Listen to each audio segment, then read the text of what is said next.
அனைவருக்கும் கணித வணக்கம்.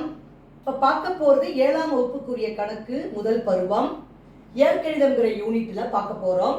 பயிற்சி 3ல் மூன்றாவது கணக்கை நம்ம இப்போ கண்டுபிடிக்க போகிறோம். தீர்க்க அப்படின்னு சொல்லி கொடுத்துருக்காங்க. மூணாவது கணக்கு பாருங்க. 2x = 30 அப்படின்னு சொல்லி கொடுக்கப்பட்டிருக்கு. இந்த கணக்கை பொறுத்த வரைக்கும் எக்ஸனுடைய மதிப்பு இப்போ நம்ம கண்டுபிடிக்க போகிறோம். x என்ன செய்யணும் பாருங்க, இந்த 30 அப்படியே எழுதிக்கிறோம். இங்க பெருக்கிட்டு இருக்க 2 வலதுபுறம் கொண்டு வரும் பொழுது என்னவா எழுதணும், வகுத்தலுக்கு கொண்டு வந்துடணும். அவ்வளவுதான். 30 2ஆல் வகுத்தோம்னா 15 கிடைக்கும். அப்ப x = 15 என்பது இந்த கணக்குக்குரிய விடையாகும். அடுத்த கணக்கு பாருங்க. m/6 = 5ன்னு கொடுக்கப்பட்டிருக்கு. இந்த கணக்கு என்ன இருக்கு, வகுத்தல்ல இருக்கு. இப்ப நம்ம m உடைய மதிப்பு கண்டுபிடிக்க போறோம். m = இந்த 5 அப்படியே போட்டுக்கிறோம். வகுத்தல்ல இருக்கிற 6 வலது பக்கம் வரும் பொழுது பெருக்கலுக்கு மாற்றி எழுதிக்கணும்.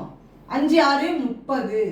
அப்ப எம்மினுடைய மதிப்பு என்ன கிடைச்சிருக்கு, 30 அப்படிங்கிறது கிடைச்சிருக்கு.